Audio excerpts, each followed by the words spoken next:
कुंती वात्सल्य भावाने कृष्णाच्या मुखाकडे पाहत असे।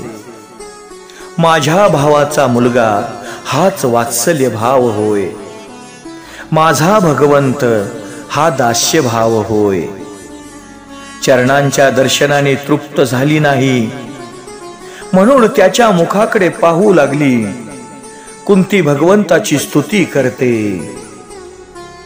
नमः पंकजनाभाय,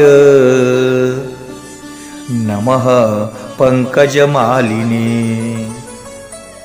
नमः पंकजनेत्राय, नमस्ते पंकजांघ्रये।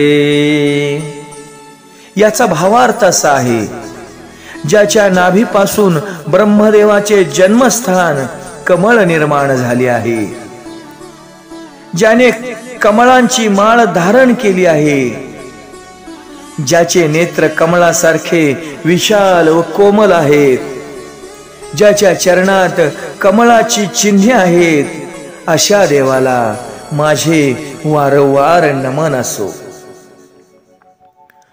भगवंताची स्तुती रोज 3 वेळा करीत जावी, सकाळी, दुपारी व रात्री झोपण्यापूर्वी। याच बरोबर सुखात दुःखात अंतकाळीही भगवंताची स्तुती करा। अर्जुन दुःखात स्तुती करतो, कुंती सुखात स्तुती करते, आणि भीष्म अंतकाळी स्तुती करतात। सुखावसाने दुःखावसाने देहावसाने स्तुती करू। कुंती म्हणाली, देवाने आम्हाला सुखी केले, आम्हाला त्याने केवढ्या मोठ्या संकटातून वाचविले। भगवंताच्या उपकाराचे मी स्मरण करीत आहे, मी भगवंताचे उपकार विसरणार नाही। मी ज्यावेळी विधवा झाले त्यावेळी माझी मुले लहान होती, त्यावेळी देवा तू माझे व त्यांचे रक्षण केलेस। सामान्य माणूस अतीव सुखात देवाला विसरतो।